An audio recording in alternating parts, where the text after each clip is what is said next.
नमस्कार शेतकरी मित्रांनो, मी सचिन मोटे, माझा मित्र शेतकरी या यूट्यूब चॅनलमध्ये आपल्या सगळ्यांचं स्वागत आहे. आपण आज मुक्काम पोस्ट देगाव, तालुका मोहोळ, जिल्हा सोलापूर या ठिकाणी आपण आहोत. इथं व्हिडिओ काढण्याचं कारण एका शेतकऱ्याने शेळी व्यापाऱ्याला विकलेली आहे. कशी विकली आणि शेळी कशा अवस्थेत आहे हे आपण आता जाणून घेऊ. नमस्कार. नमस्कार. नाव काय? कुंडलिक भागवत अत्करे.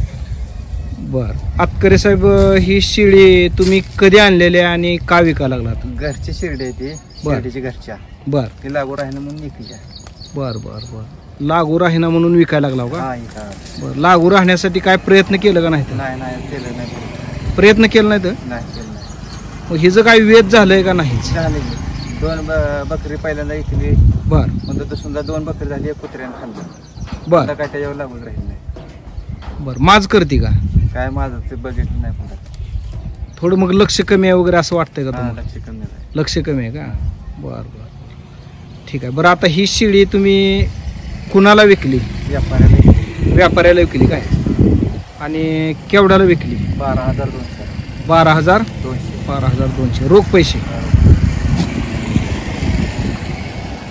12,200 रुपयाला शेळी विकली ही व्यापाऱ्याला. ठीक आहे, आम्हाला माहिती दिली त्याबद्दल धन्यवाद.